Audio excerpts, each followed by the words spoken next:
बोन बोलै मैया हरियर सुगबा हे। कौन बोन बोललै मैया हरियर सुगबा हे। हे मैया हे हरियर सुगबा हे। हे मैया हे, हे मैया हे, हे मैया हे कोने बोन बोल लई मयूर भगवती माई के आसन डोले हे। मैया है कोने बोन बोल लई मयूर भगवती माई के आसन डोले हे।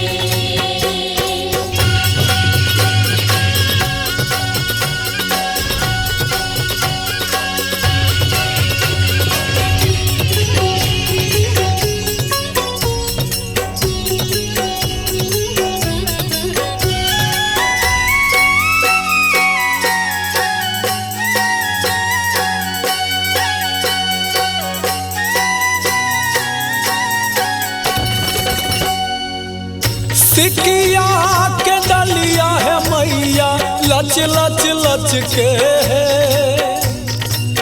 सिकिया के डलिया है मैया लच लच लच के है।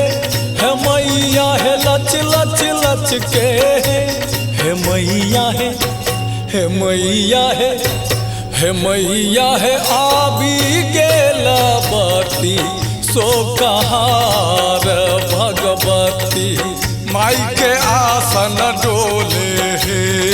मैया है आदि जलवती सोकहार भगवती माई के आसन डोले हे।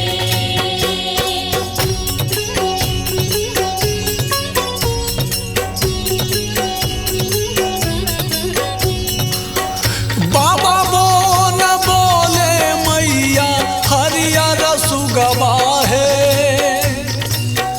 बाबा बोन बोले मैया हरियर सुगबा है।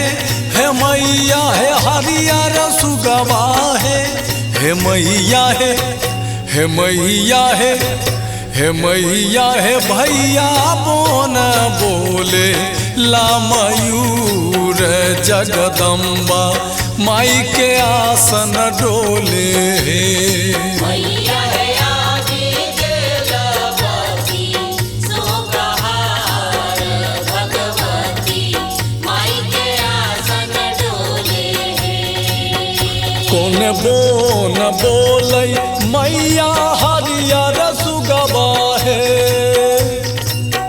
कौन बोन बोललै मैया हरियर सुगबा हे।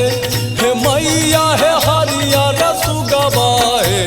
हे मैया हे, हे मैया हे, हे मैया हे कोने बोन बोल लई मयूर भगवती माई के आसन